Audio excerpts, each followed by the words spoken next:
नमस्कार दोस्तों। जैसा कि हमारा एक विश्वास है कि पढ़े लिखे लोग बहुत होशियार होते हैं। प्राय ऐसा देखा जाता है कि कम पढ़े लिखे लोग पढ़े लिखे लोगों से राय लेते हैं और उनका राय मान लेते हैं। लेकिन कभी-कभी ऐसा होता है कि उनका राय नुकसानदायक हो जाता है।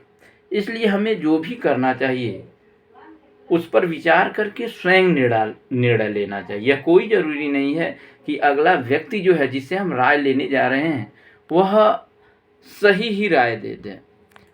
एक छोटी-सी कहानी के ज़रिए हम इसको समझाना चाहेंगे। एक अनपढ़ व्यक्ति था, अनपढ़ नहीं मतलब कम पढ़ा लिखा व्यक्ति था, जो समोसे बेचकर अपना जीविकोपार्जन किया करता था। उसका जो व्यापार था दिन प्रतिदिन फैलता जा रहा था, बढ़ता जा रहा था। वो एक धनी व्यक्ति होता गया।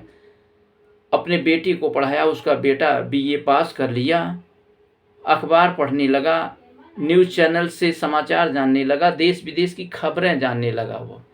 हालांकि वह कुछ नहीं जानता था, सिर्फ समोसे बेचता था, क्योंकि वो पढ़ा लिखा नहीं व्यक्ति नहीं था कि वो अखबार पढ़े, न्यूज़ चैनल सुने, सुनाई भी कम देता था कि वो देश विदेश की खबरों को जानता था।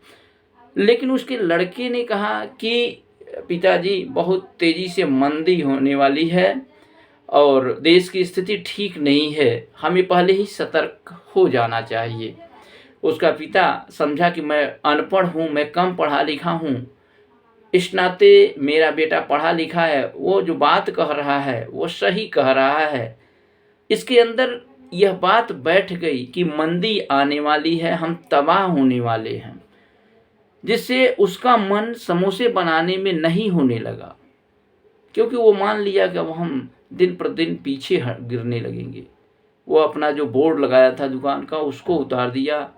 आलू जो खरीदता था समोसे बनाने के लिए उसकी मात्रा भी घटा दिया। मनचाहा समोसा नहीं बना पा रहा। लोग भी सोचने लगे कि उसकी दुकान क्यों ऐसी गिरने लगी है। लोग भी आना जाना कम कर दिया, यानी ग्राहक भी कम होने लगे और धीरे धीरे करते करते उसका दुकान टूट गया। इसका मतलब क्या है? इसका मतलब यही है कि यदि वह जब तक अपनी बुद्धि से काम किया तब तक आगे बढ़ा, लेकिन जब पढ़े लिखे बेटे की बात मान लिया तो फिर उसके अंदर नकारात्मक सोच उत्पन्न हो गई और उसका व्यवसाय जो है फ्लॉप हो गया। इसलिए हमें अपने निर्णय लेना चाहिए। दूसरे के सुझाव लीजिए, लेकिन उस पर अपना भी विचार कर लीजिए। नमस्कार, धन्यवाद।